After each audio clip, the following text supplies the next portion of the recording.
नई Delhi Indian Islamic cultural centre में वक्फ welfare forum की जानिब से मुल्क में वक्फ प्रॉपर्टीज को बचाने के लिए प्रॉपर्टीज की मौजूदा हालात पर एक अहम इंटरेक्शन का इनेकाद किया गया, जिसमें मुल्क के अलग अलग सूबों से मुस्लिम स्कॉलर्स, वक्फ प्रॉपर्टीज के जानकार, दीगर उलेमा, हज कमेटी ऑफ इंडिया के साबिक चेयरमैन जस्टिस ज़ैद खान और कांग्रेस एमपी इमरान प्रताप खड़ी ने शिरकत की।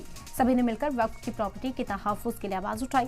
वहीं वक्फ प्रॉपर्टी के साथ नई दिल्ली के सुनहरी बाग मस्जिद के मुद्दे पर भी बातचीत की गई। 85,000 से ज्यादा रिस्पॉन्स आए हैं एनडीएमसी को। और क्या जानना चाहती है एनडीएमसी? और अगर उन्हें यह लगता है कि यातायात में कोई दुश्वारी आ रही है तो एक बार फिर से फिजिकली उसको चेक करें, उसकी मैपिंग करें। आसपास ऐसी सूरत हाल है कि बिना उस राउंड अबाउट को कोई नुकसान पहुंचाए, उस हेरिटेज को कोई नुकसान पहुंचाए, आराम से ट्रैफिक कंट्रोल और ट्रैफिक को अच्छा बनाया जा सकता है। मैं फिजिकली डेली वहीं से पार्लियामेंट जाता हूं, मैं उस रास्ते से सुबह शाम में कई बार गुजरता हूं।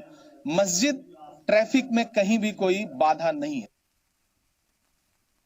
दिल्ली में तमाम तारीखी मसाजिद, मंदिर और गुरुद्वारे हैं, इनकी हिफाजत कौन करेगा? इसकी हिफाजत डेफिनेटली सरकार करेगी।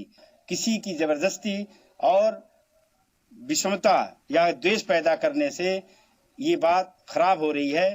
तमाम संवैधानिक और जो लीगल हैं, जो एग्जीक्यूटिव्स हैं और तमाम सोशो डेमोग्राफिक या पॉलिटिकल तरीकों का हम अख्तियार करेंगे।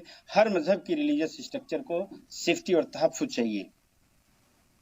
जो सुनहरी मस्जिद है ये तो 1947 आज़ादी के पहले की है, तो उस मस्जिद में कोई ऑब्स्ट्रक्शन नहीं है, बल्कि जो स्ट्रक्चर बने हैं जो वहाँ पे हैं वो मस्जिद के बनने के बाद आए हैं। जैसा आपको बताया स्पीकर्स ने कि ये फिरोज शाह तुगलक के ज़माने की मस्जिद है, जब वहाँ जंगल था।